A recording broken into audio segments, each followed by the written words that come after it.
الرحيم الحمد لله رب العالمين والعاقبة للمتقين والصلاة والسلام على أشرف الأنبياء والمرسلين وآله وصحبه أجمعين وبعد நமது டிவி நேயர்களுக்கு இந்நேர வந்தனங்கள். அஸ்ஸலாமு அலைக்கும் வரஹ்மத்துல்லாஹி வபரகாத்துஹு. வழமை போன்று இன்றைய இஃப்தார் சிந்தனையில் உங்களை சந்திப்பதில் மற்றில்லா மகிழ்ச்சி அடைகின்றேன். அல்ஹம்துலில்லாஹ். இன்றைய இஃப்தார் சிந்தனையில் பெற்றோருக்காக பிரார்த்திப்பதன் சிறப்பு பற்றி பார்க்க இருக்கிறோம். உண்மையிலேயே ஒரு சாலிகான குழந்தை பிள்ளை தன்னுடைய பெற்றோருக்காக செய்கின்ற பிரார்த்தனை துஆ, இது அல்லாஹு தஆலா அங்கீகரிக்கின்றார். எப்படி பெற்றோர்கள் தங்கள் பிள்ளைகளுக்காக செய்கின்ற பிரார்த்தனையை அல்லாஹு தஆலா எந்த திரையுமின்றி ஏற்றுக்கொள்கிறானோ, அவற்றை அங்கீகரிக்கின்றானோ, அதே போல சாலிஹான நல்ல பிள்ளைகளுடைய பிரார்த்தனையையும் பெற்றோருக்காக செய்கின்ற துஆவையும் அல்லாஹு தஆலா அங்கீகரிக்கிறான் என்று நபிகள் நாயகம் ஸல்லல்லாஹு அலைஹி வஸல்லம் அவர்கள் சொன்னார்கள். இந்த சந்தர்ப்பத்திலே துஆக்கள், பிரார்த்தனைகள் அங்கீகரிக்கப்படுவதற்கு பொருத்தமான சில நேரங்களை ரசூலுல்லாஹ் எங்களுக்கு கற்றுத்தந்தார்கள். பல சந்தர்ப்பங்கள் இருக்கிறது ஒரு அடியானுடைய பிரார்த்தனை அங்கீகரிக்கப்படுவதற்கு, ஏற்றுக்கொள்ளப்படுவதற்கு. உடனே அல்லாஹு தஆலா அவருடைய பிரார்த்தனையை, துஆவை அங்கீகரிக்கின்றான்.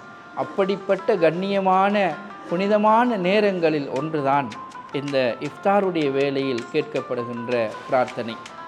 நோன்பு திறப்பதற்கு முன்னர் எந்த ஒரு அடியான் அல்லாஹ்விடம் கையேந்தி பிரார்த்திக்கின்றானோ, அவனுடைய பிரார்த்தனையை அல்லாஹு தஆலா உடனடியாக ஏற்றுக்கொள்கிறான் என்று ஸல்லல்லாஹு அலைஹி வஸல்லம் அவர்கள் சொன்னார்கள்.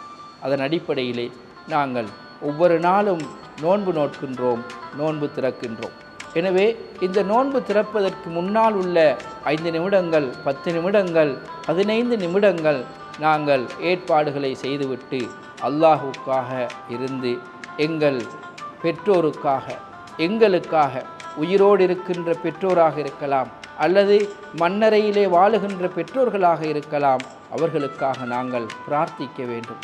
அன்பார்ந்தவர்களே, நிச்சயமாக நாங்கள் எங்கள் பெற்றோருக்கு செய்கின்ற உபகாரம் உயிரோடு இருக்கும் பொழுது நிறையவே இருக்கிறது. இஸ்லாம் தெளிவாக சொல்கிறது. அவர்கள் மரணித்த பிறகு அவர்களுக்கு செய்கின்ற உபகாரம் என்னவென்றால், அவர்களுக்காக நாம் மன்றாட்டம் செய்வது, இறைவனிடத்திலே அவர்களுக்காக மன்றாடுவது, அவர்களுக்காக பிரார்த்திப்பது, அது மிக பொருத்தமான ஒரு உபகாரமாக அமையும். எனவே எங்கள் பெற்றோர்கள் மரணித்து விட்டார்கள், அடக்கம் செய்து விட்டோம் என்று மாத்திரம் நினைத்து கொண்டு மன்னரைக்கும் அவர்களுக்கும் எங்களுக்கும் இடையிலான தொடர்பை அறுத்து கொள்ளக்கூடாது. மாற்றமாக இந்த ரமலானின் புனிதமான நேரங்கள் நிறைய இருக்கிறது. அதில் ஒன்றுதான் இஃப்தாருடைய நேரம். நோன்பு திறப்பதற்கு முன்னால் உள்ள நேரம், அதை இஃப்தார் நேரம் என்று நாம் அழைக்கின்றோம். அந்த நேரத்திலே அல்லாஹ்விடம் இருகரம் ஏந்தி எங்களுக்காக பிரார்த்திக்க வேண்டும், எங்கள் பிள்ளைகளுக்காக பிரார்த்திக்க வேண்டும்.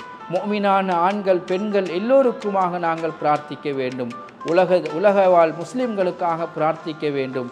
யாரெல்லாம் துயரங்களிலே ஈடுபட்டு நோன்பு நோட்க வசதி இல்லாமல் கவலை கஷ்டத்துடன் யுத்தங்களுக்கு மத்தியிலே அகப்பட்டு கொண்டு இன்னல் பட்டு கொண்டு வாழ்கின்றார்களோ, அவர்களுக்காக பிரார்த்திக்க வேண்டும். அதே போல எங்களை விட்டும் பிரிந்த சகோதரர்களுக்காக, உறவுகளுக்காக, பெற்றோருக்காக நாங்கள் பிரார்த்திக்க கடமைப்பட்டிருக்கிறோம். எனவே பிரார்த்தனைகள் அங்கீகரிக்கப்படுகின்ற அந்த புனிதமான இஃப்தாருடைய நேரத்திலே நாங்கள் பிரார்த்தனையில் மூழ்கி இருப்போம். எங்களுடைய இரு கரங்களையும் வானத்தின் பக்கம் உயர்த்தி அல்லாஹ்விடம் இறைஞ்சுவோம், கெஞ்சி மன்றாடி எங்கள் பாவங்களுக்குரிய மன்னிப்பையும் அடுத்தவர்களுடைய பாவங்களுக்குரிய மன்னிப்பையும் நாம் கோருவோம். அவர்களுடைய தரஜாக்களை உயர்த்துவதற்குரிய பிரார்த்தனையிலும் ஈடுபடுவோம். ஒரு முறை நபிகள் நாயகம் ஸல்லல்லாஹு அலைஹி வஸல்லம் அவர்கள் சொன்னார்கள், மரணித்தவர்கள் பெற்றோர்களுடைய தரஜாக்களை அல்லாஹு தஆலா சுவர்க்கத்திலே உயர்த்துவான். உயர்த்தும் பொழுது அந்த பெற்றோர், அந்த அடியான் அல்லாஹ்விடம் கேட்பானாம், யா அல்லாஹ், நான் உலகத்திலே வாழும் பொழுது செய்த நன்மைகள் எல்லாவற்றுக்கும் கூலி நீ தந்து முடித்து விட்டாய், பெற்றுக்கொண்டேன் நான். இப்போது எனக்கு சுவர்க்கத்திலே அந்தஸ்துகளை உயர்த்துகிறாயே, எதனால், எந்த நன்மையின் காரணமாக இது உயர்த்தப்படுகிறது என்று அந்த அடியான் சுவர்க்கத்திலே அல்லாஹ்விடம் வினவுவானாம். அதற்கு அல்லாஹு தஆலா அவர்களுக்கு சொல்லுவானாம், இது உன்னுடைய குழந்தை உனக்காக செய்த பிரார்த்தனை, உன்னுடைய சாலிகான பிள்ளைகள் உனக்காக செய்த துஆ அது ஏற்றுக்கொள்ளப்பட்டிருக்கிறது, அங்கீகரிக்கப்பட்டிருக்கிறது. அதன் மூலம் உனக்கு சொர்க்கத்திலே அந்தஸ்துகளை உயர்த்தி இருக்கிறோம் என்று அல்லாஹு தஆலா அவர்களுக்கு சொல்லுவானாம். எனவே அன்பார்ந்த பெற்றோர்களே, அன்பார்ந்த பிள்ளைகளே, அன்பான நோன்பாளிகளே, உங்களோடு நாங்கள் இந்த கருத்தை பகிர்ந்து கொள்வதன் நோக்கம், நோன்பு பிடித்தோம், நாங்கள் எங்களுக்கு நன்மை வந்து சேரும் என்று மாத்திரம் இருந்து விடாமல் எங்கள் பெற்றோருக்கும் இந்த நோன்பின் மூலமாக நன்மைகளை சேர்ப்போம். பிரார்த்தனைகளில் அவர்களை மறவாது அவர்களுக்காக நாங்கள் சதா பிரார்த்திப்போம். அவர்கள் எங்களோடு உயிர் வாழ்வது போல நினைத்து அவர்களையும் சுவர்க்கத்துக்கு அழைத்து செல்லுகின்ற நன்மக்களாக மாறுவோம். நல்ல சாலிகான பிள்ளைகளாக மாறி அவர்களுக்காக பிரார்த்திக்கின்ற நல்ல குணமும் எண்ணமும் கொண்ட நல்லடியார்களாக என்னையும் உங்களையும் வல்லவன் ரஹ்மான் ஆக்கி அருள்வானாக. வ ஆகிர் தஅவானா அனில் ஹம்துலில்லாஹி ரப்பில் ஆலமீன். வஸ்ஸலாமு அலைக்கும் வரஹ்மத்துல்லாஹி வபரகாத்துஹு.